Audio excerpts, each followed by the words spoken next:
Should I stay or should I go? One of the biggest concerns investors and advisors have is when and how they should be rebalancing. Joined today by Steve Miller, the president of Matson Money. Steve, welcome. Thank you. Talk to me a little bit about why is it so essential for advisors to be thinking about rebalancing? Well, think about what you do when you're rebalancing. You're managing risk by selling off overweighted assets and purchasing underweighted assets. So it's a really great risk management tool. The other reason it's really important is it takes a lot of emotion out of the equation. Clients have a really good way of letting emotions be a self-destructive part of their investments. So by rebalancing systematically, you have a plan and don't have to worry as much. Now, when market conditions are rocky, as they've been of late, investors are more apt to be thinking about rebalancing now. How do you set those fears aside so that perhaps you're not rebalancing too often? I don't know that you can do it too often, but I wouldn't necessarily say do it all the time. I think that that's kind of part of the point, is setting the fear aside. Emotions lead us to make almost the wrong decision at exactly the wrong time all the time. So just having the program is what you need.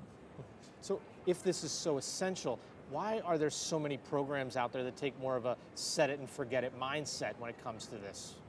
I think the set it and forget it mindset comes from both investors and advisors, because what they need, when investors and advisors are looking at what's going on currently, what their emotions tell them to do is very unnatural. So it's almost better to set it and forget it from an investor's perspective, because what they're seeing is, I'm going to have to buy something that hasn't done so good lately or is underweighted now, or I'm going to have to sell the things that have been good, and that unnatural move, we don't do that. Right. We'd rather just ride the wave, and frequently ride it too long. Yeah.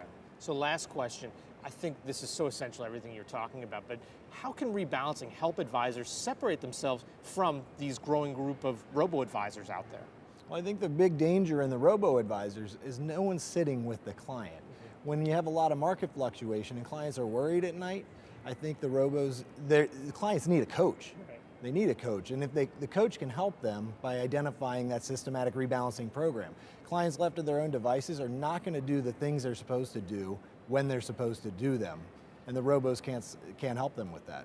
Absolutely. That advisor needs, the investor ultimately needs somebody that's there holding their hand. That's right. Steve, thank you so much for joining us. Some great insights today on rebalancing. I really appreciate the time. For Investment News, I'm Matt Ackerman.